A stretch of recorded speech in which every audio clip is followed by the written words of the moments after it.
A is for Allah, nothing but Allah. Ba is the beginning of Bismillah. Ta is for taqwa, bewaring of Allah. And Tha is for thawab, a reward. Ja is for Jannah, the garden of paradise. Ha is for Hajj, the blessed pilgrimage. Kha is for Khatam, the seal of the prophethood given to the Prophet Muhammad sallallahu alayhi wa sallam. Assalamu alaikum wa rahmatullahi wa barakatuh. Welcome to our program Learning Arabic. This is probably the first episode for learning Arabic language. As everyone knows, today Arabic is considered as very important, very significant language. According to United Nations statistics, it's considered among the top 6 languages. And we have today more than 300 million people speak Arabic language. Not only in the Middle East, but you can find a lot of people who speak Arabic language in Asia, Europe, North America, and in South America. That means that Arabic actually is connected with the Islamic religious background. And if you asked me why, I would tell you that is because we have Holy Quran is in Arabic language. And of course, you can find a lot of non-Middle Eastern peoples that can speak also Arabic language. And if you would like to make comparison between Arabic and English, you can find that there is a lot of similarities, but also you can find a lot of differences between both. According to the most important linguists, Arabic is classified in the category of Persian. Well, it's actually classified in the category of Semitic languages. So that also includes Persian, Turkish, and Hebrew. One important feature that can be found in Arabic is that in Arabic we start writing from right to left, something that's probably may not be found in European languages like English. In English, French, Italian, we start writing from left to right, not from right to left. Something like that probably can be found and very clear in the Semitic languages.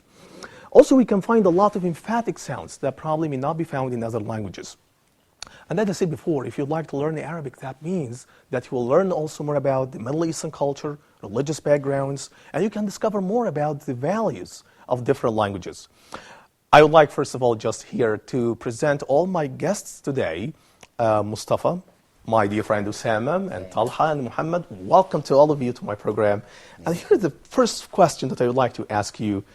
I know that all of you are bilingual, and you speak both languages, Arabic and English. Usama, how do you see the differences between English and Arabic when it comes to the linguistic variations between both sides? Yeah, well, actually, Ahmed, as you have said, that the Arabic language ranks the 6th in the world's language table of languages. Yep. Within about 186 million native Arabic speakers. It belongs, as you have said also, that to the Semitic family of languages, and that is why it abounds with so many differences that cannot be found in any other language. Yep. The Arabic language also have some sounds and letters that also do not exist in any other language. We have also the sounds ha, gha, qaf, which may constitute problems and obstacles for those who want to learn the Arabic language. I think you are absolutely correct about that. I still remember when I was in the U.S., because I was teaching Arabic actually in State University of New York, I found that there is a lot of people who probably cannot pronounce my name, Ahmed, correctly because of ha. Yep.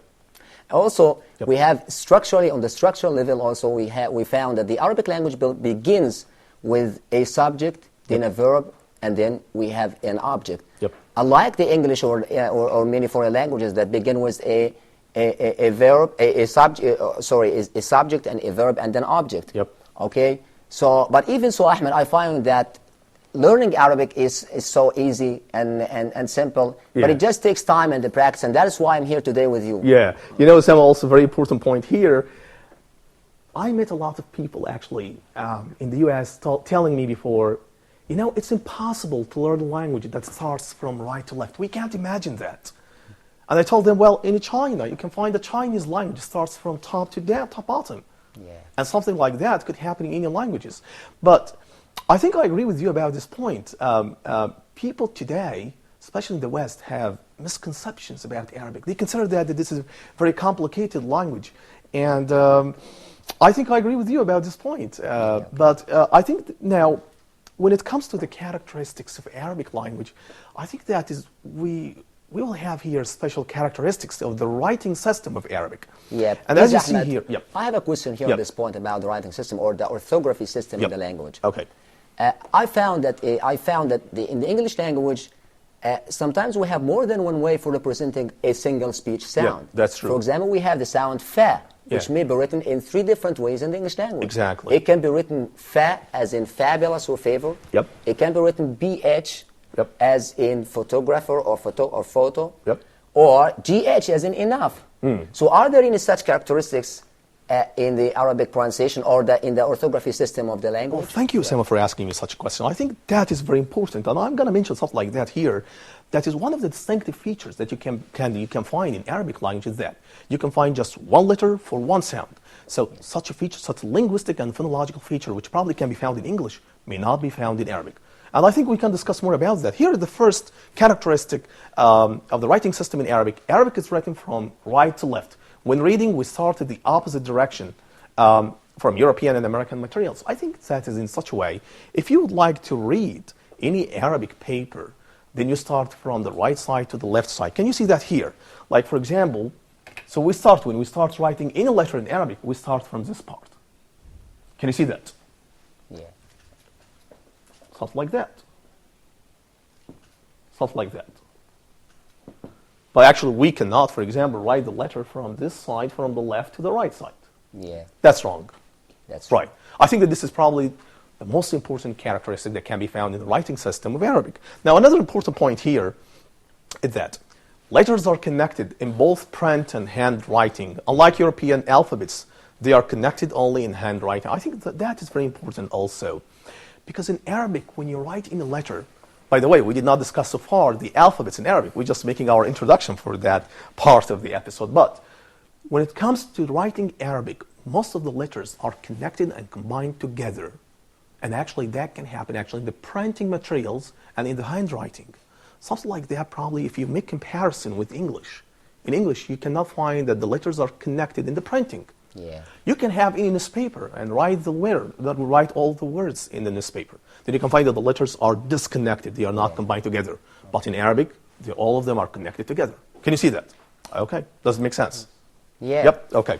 Now the third point here is letters have slightly different shapes, but in some European languages they are clearly different, like R when it is written actually in small form and in the capital form.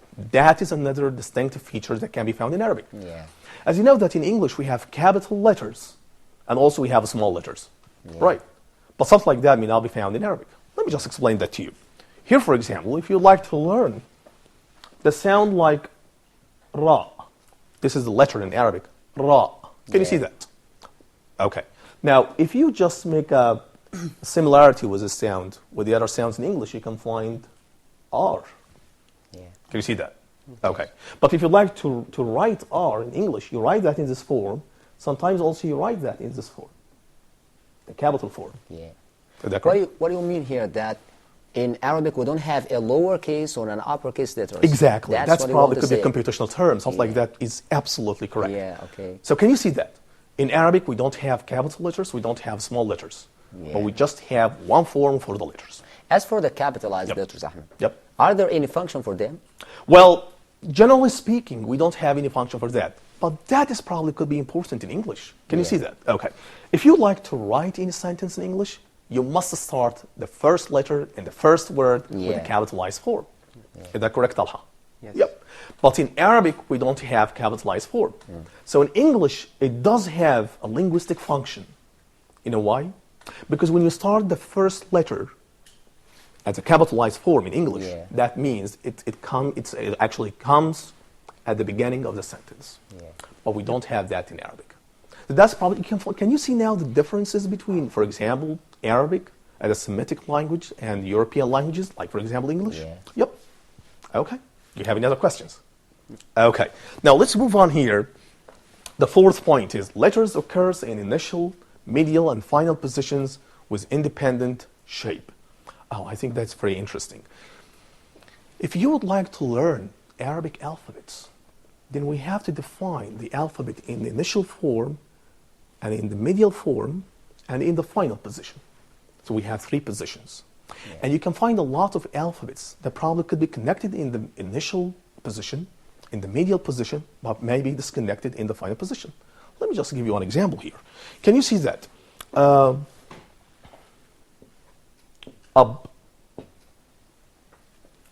Father. Can you see that? Yeah. So you see here that the ba is disconnected. Yeah, It's not connected with the previous letter. Yeah. But if you say, for example, bab, can you see ba here? It's connected. Yeah. It comes in the initial position of the word and it's connected. But sometimes it comes disconnected when it comes, for example, in the final position here. Yeah. So something like that probably could be considered also as a characteristic of the Arabic language. Any more questions, please? Yep. Okay. Now let's move on here to another slide that we have here today. Characteristics of Arabic pronunciation.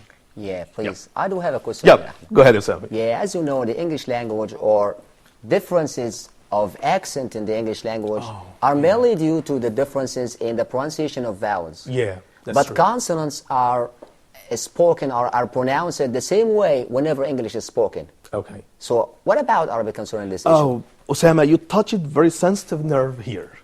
Because actually one of the major differences between Arabic and English is the style of vowels. And actually you can find in Arabic a lot of consonants that probably can be similar to the consonants in English. Let me just give you an example. You can find the alphabet ta. Yeah. Alif, ba, ta. So this is ta as the alphabet. But when we pronounce it, we say ta. And of course there is a difference between the alphabet as a letter and as a sound. Yeah. Okay.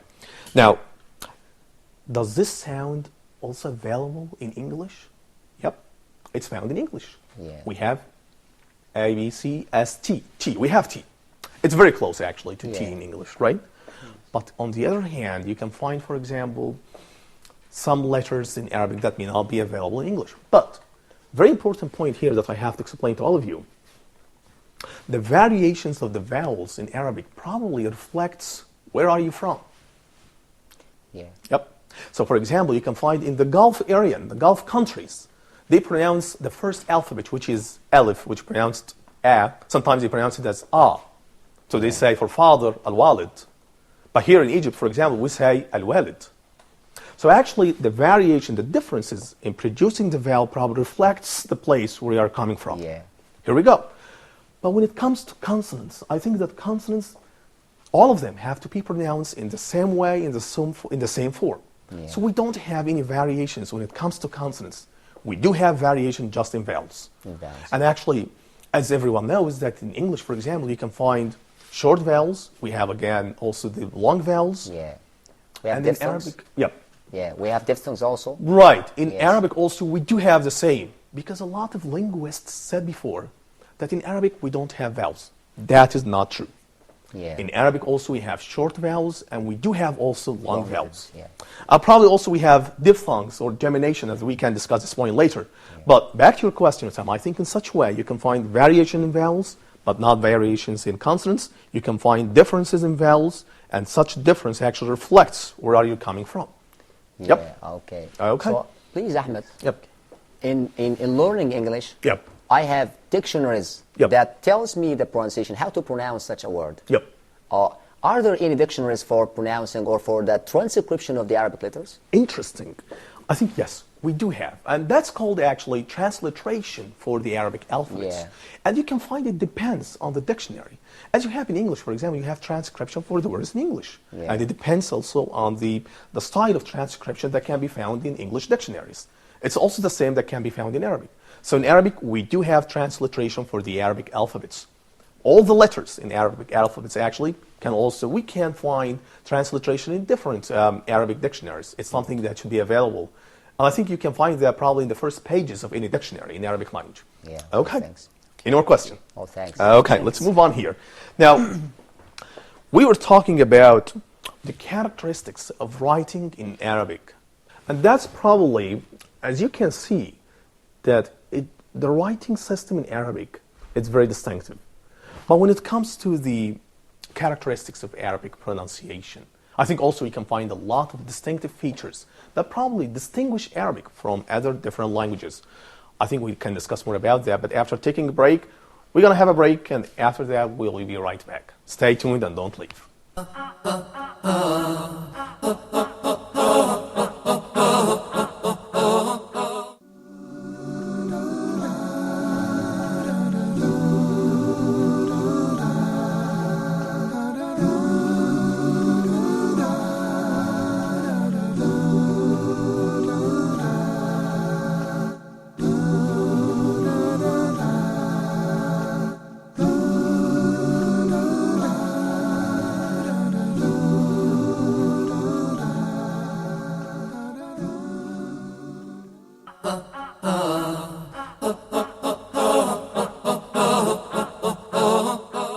after the break. I think that we discussed in the previous part the characteristics of writing, of the writing system in Arabic. But I think when it comes in pronunciation, I think also we have to stop and rethink again about the distinctive features that probably distinguish Arabic from other different languages. I think that we do have questions here. Yes, I have a question, Mr. Yep. Ahmed. What are the general features of the Arabic pronunciation? Interesting, Talha. I think one of the major points that we can read here in the slides, Arabic has one-to-one correspondence sound and letter, whereas English spelling often uses one letter or combination of letters to represent different sounds, like tha in think and tha in those. Let me just put that in a simple way. In Arabic, we do have just one letter for one sound. We have the letter ba, so we pronounce it ba. We have the letter ta, so we pronounce it ta. Yeah. Again, that there is a difference between letter and sound. Please, don't be confused about the two sides. Yeah. So in Arabic, we have, for example, ta, when we pronounce it as ta. Can you do that? Yep. Yeah. Okay, so I can say, for example, jim, and I pronounce it as j. Yeah. So the name of the letter in Arabic is jim, but it's not pronounced jim. The sound is j. Can you see that? Okay, we're going to discuss more about that. But something like that probably is not found in English. In English, you can find, for example, that one letter probably represents two sounds. Let me just put that here. Here is it. Can you see that? That is T-H. Yeah. Right. And in English, you can find, for example, here, you can say think, Yeah. and also you can say those. Can you see that? Yeah. Yeah. So we have just one letter here, and it's representing two sounds. Yeah. Yep. Yep. I think it's vice versa. Well, I think, Osama, here is the point. That is, English generally, you can find a lot of words in such a way. Yeah. I mean, you can find, for example, PH is pronounced, as you said before, fa, and also you can find GH as fa, and you can find also the letter F. Yeah. But in Arabic, we don't have that at all. When we produce, for example, the sound, the letter ba, so we have ba. Can you see that? Yeah. Okay. So I think that this is probably one of the interesting parts in Arabic pronunciation system, which is every sound actually represents just one letter. Just one letter. Okay. Any more questions, please, before we're moving on to the other slides? Thanks. Okay. Now let's move on here to the following slide. The Arabic writing system is regularly phonetic, which means that words are generally written as they are pronounced. No silent letters as in any other languages. Very important here. Yeah. In English, for example, you can find the word knife.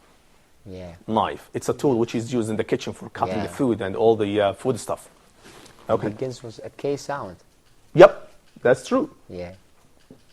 Can you see that, Sam? Yeah. So how many letters do we have in this English word? 1, 4, 2. 2, Yes, 1, we have 2, 3, 4, 5. 5. Yeah. We have 5 letters. Yes. But how many sounds do we pronounce in this word? Let me just write, if I can write 4. the Yeah. transcription. Right, Just here it Yeah. is.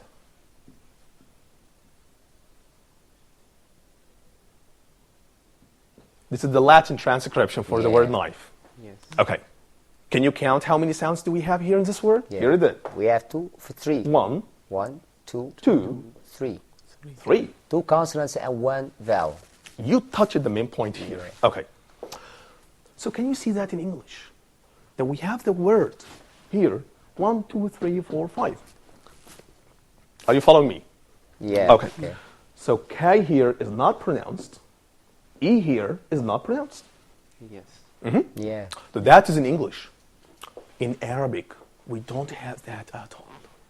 So in Arabic, the words which are written are pronounced. Yeah. It's a very simple equation.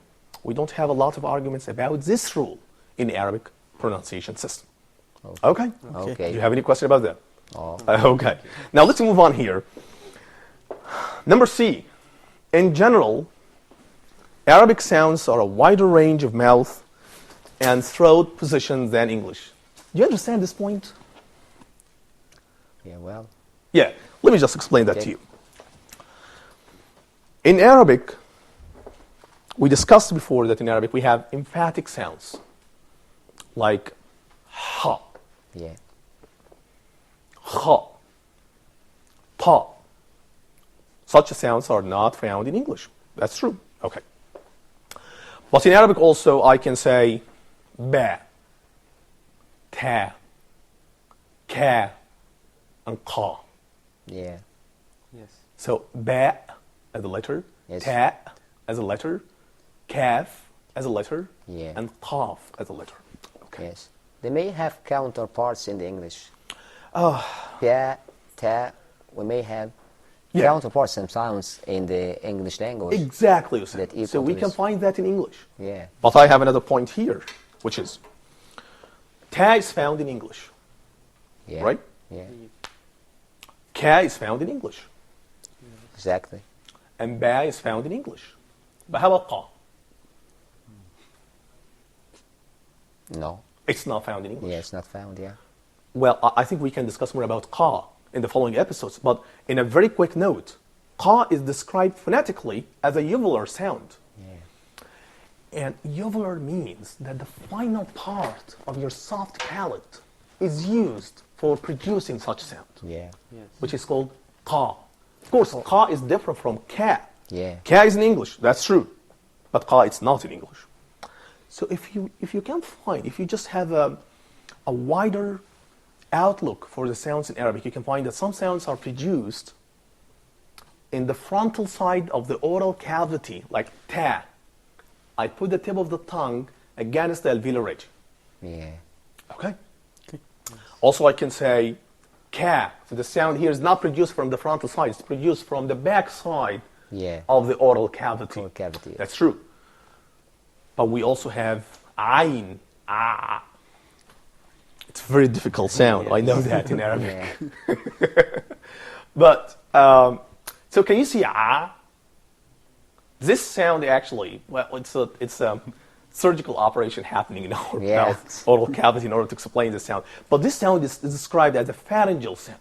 That means that we have construction of the muscles of the pharynx here in order to produce the sound. So can you repeat the sound again, please? Ayn. I. Right, okay. So if you would like to produce such a sound, you can find here, we are exerting much more muscular effort for producing the sound. Okay.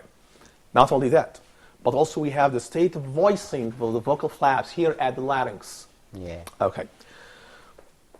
So now, I'm just explaining that to you because I want to reach to one important conclusion here. That in Arabic you can find the frontal sounds, you can find the soft palate sounds, you can find the pharyngeal sounds here. Yeah. Right. And that's why in Arabic we are employing every side of our mouth in order to produce all the sounds. Yeah. Here is the main point here. Let me just get back again to the previous slide. Here is it. Arabic sounds are a wider range of mouth and throat positions than English. Because in English you can pronounce, for example, ka, Yeah. which is a velar sound, but it's not a uvular sound. I think that in the following episodes, I can show you the organ speech system in order to explain what is the meaning of velar and uvular and so on. Yeah. But, so in English we have limited capacity for pronouncing the sounds. In Arabic you can find, well, you should actually exert more muscular efforts in order to produce such sounds. Yeah. Right, anyway. So I think that this is the main point here for such a slide. So do you have any question, please? I used to have all the questions from you. Please ask me the question you have about Arabic pronunciation system. Oh, Are you done? thanks. All set. Okay. Now let's move on here. Oh. Now we are putting our foot in the practical way of learning Arabic alphabets. In Arabic, generally, we have 28 alphabets. How many letters do we have? How many alphabets do we have in English? Yeah. I don't know. How many alphabets do we have in English? I don't know. You are bilingual, of course. You are a professional Yeah. linguist. You should know more about that. But the first alphabet here in Arabic is called Alif. Can you see it? Can you repeat it? Yeah. Alif. Alif. Okay. Well, but this is the name of the alphabet. It's not the sound. When we produce this sound, we say A. A. Yeah. Can you see this? Ah. Can you repeat it again? Ah. Right. Okay. Is that a vowel or a consonant? Oh, it's a vowel. It's a vowel, Yeah, right? it's a okay. vowel. Is that similar to any other sound that can be found in English? Yeah. What is that sound, please? Go Yeah, ahead. it can be A, Okay. as in father, or A. That's true. Yeah. That's right. That's why we say the name is Alif, and they use phonetic transcription similar to English alphabet in apple, Adam father. And the first letter Alif, oh, here is the point. If you would like to write this sound, so first of all, let me just move on here quickly to the variations of this alphabet, yes. Before moving on, how can we write it? We should learn, of course, how can we write such alphabet, and also how can we pronounce it. But, So we have, please have a question yeah, here. Sam, go ahead. Yeah, this question is there or differences between classical Arabic and the colloquial speech of daily intercourse in pronouncing this letter? Absolutely, yes. Yeah. You can find, for example, well, listen, I've been in Kuwait, Yeah. I've been in Qatar, and in Saudi Arabia, and in Sudan. I visited different countries. And I found that when they pronounce the letter A, in Saudi Arabia, for example, say ah, Yeah. but in Egypt we say A. And in Sudan you can find another different accent. And because this is a vowel, it's not a consonant, so you can find different dialects based on the variation of this vowel. And I said before, that the variations of the slang or the variations of pronunciation is based on the structure system of vowels in Arabic. Yeah. It's not about consonants, by the way. So you can find that A is pronounced as A in Egypt, it's pronounced as A in the Gulf area. But when it comes to the consonant Ba, it's pronounced Ba in different countries. It's the same pronunciation system for Ba, but it's not the same for vowel A. You got it? Okay. Yeah, I got it. So, Gotcha. here is the point to Sam.